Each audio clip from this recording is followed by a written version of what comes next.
Good morning and namaste. I am Bhadra and I will be presenting a summary of all the 12 universal laws. So, next slide.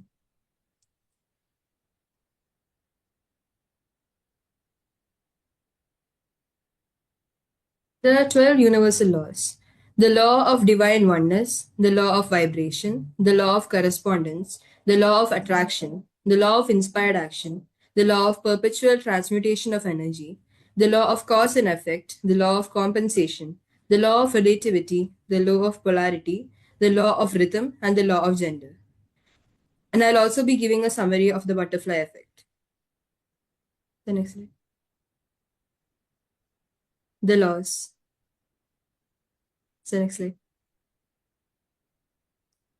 The law of divine oneness. This law states that all things are interconnected. Every thought, action, and event is linked to the collective consciousness. An act of kindness may seem small, but can create ripples that impact the broader world. Its application is to practice mindfulness and compassion, recognizing that your energy influences others. The law of vibration. Everything in the universe is in constant motion and emits a vibrational frequency, including our thoughts and emotions. Negative thoughts can lower our vibration, while positive actions can elevate it. Its application is to engage in practices such as meditation, journaling, or listening to uplifting music to raise your energy state. The law of attraction. Energy attracts like energy. What we focus on, whether positive or negative, expands.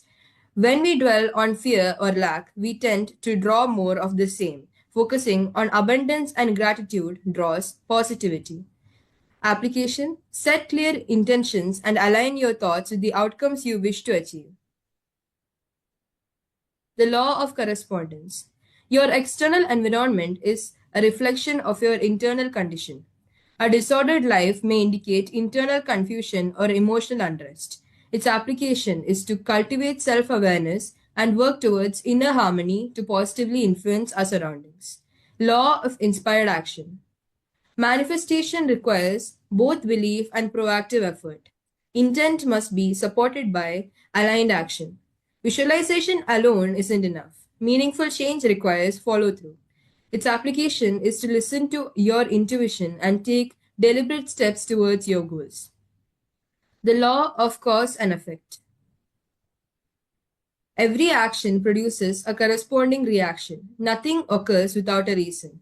Integrity, effort, and intent shape future consequences. Its application is to act responsibly, knowing that our present decisions shape our future experiences. So, next slide. The law of compensation. You receive returns based on the energy, effort, and intention you invest. Genuine effort and service often result in eventual awards, even if delayed. Application: contribute meaningfully and consistently, trusting that our actions will be acknowledged in time. Law of perpetual transmutation of energy. This law wasn't discussed, but I'll just go briefly into it. Energy is in constant motion and can be transformed from one form to another. We have the power to shift negative energy into positive outcomes through conscious choices. Its application is to direct your energy towards creative, productive, or healing activities. The law of relativity. Experiences are neutral in isolation. Their value or difficulty is determined through comparison.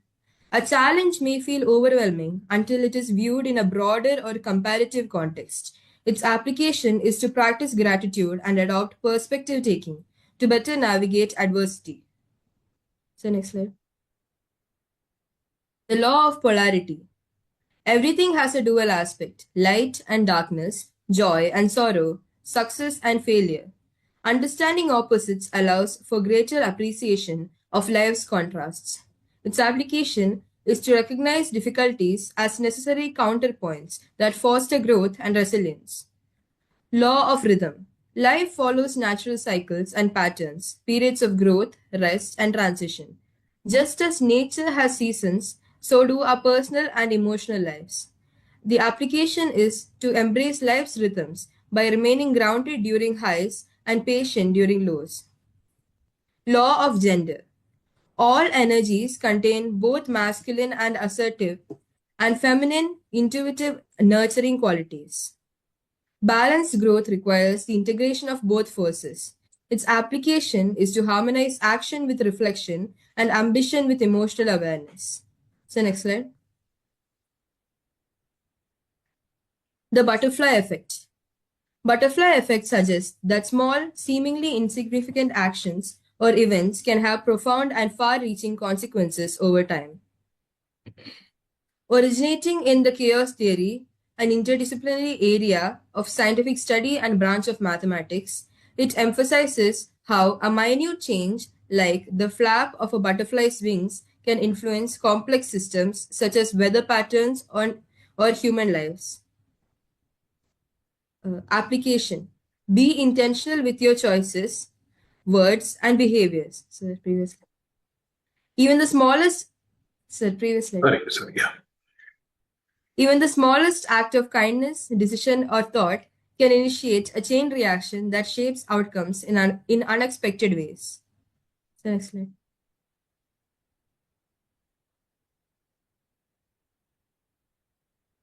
Now, the relation to the Bhagavad Gita, chapter 2, sloka 47.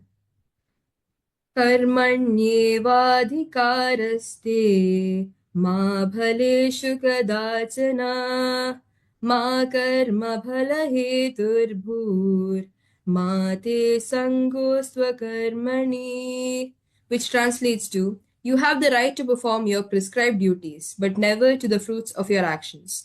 Do not be attached to the results of your work and do not avoid doing your duty. The sloka connects to the laws in the following manner. The law of cause and effect. Our actions or karma have consequences, but the outcome is not ours to control. The law of inspired action. We must act with sincerity and intention, not laziness or passivity. The law of attraction. Aligning our actions with higher intention draws in matching energy. Law of correspondence. Our outer results mirror our inner detachment or expectation. The law of rhythm and polarity. Results come and go in cycles. We shouldn't cling to highs or fear lows. Law of vibration. Acting without attachment keeps our energy calm, focused, and elevated. The law of compensation. Over time, right action bears fruit, even if it's invisible at first. So, next slide.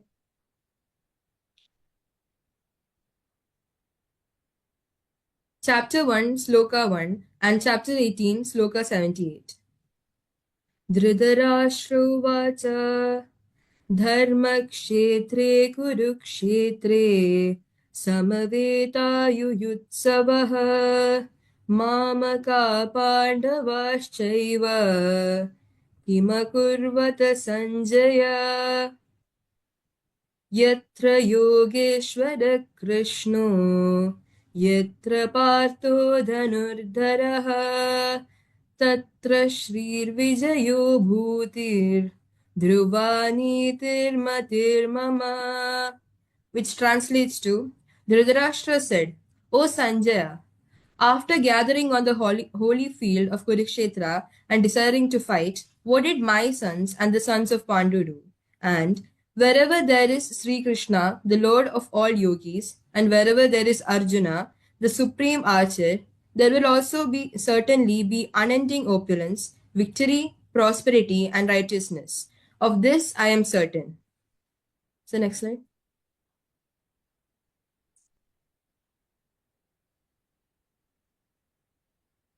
The whole Bhagavad Gita is a beautiful definition to perform our duties no matter what the results may be. Bhagavad Gita is in the form of questions and the answer to those questions. The first question is from Dhritarashtra to Sanjaya, and the only question from Dhritarashtra in Bhagavad Gita, starting with the word dharma. The last sloka of Bhagavad Gita is an assertive declaration without an iota of doubt from Lord Krishna, ending with the word mama. Gita teaches us how to perform mama dharma, my duty, perfectly and diligently. Also, it is Dvaita transforming to Advaita. In the first sloka, Dhritarashtra asks, Mamaka Pandava, my people and his people, signifying Dvaita. And in the last sloka, the union of Arjuna and Krishna as the self signifies Advaita.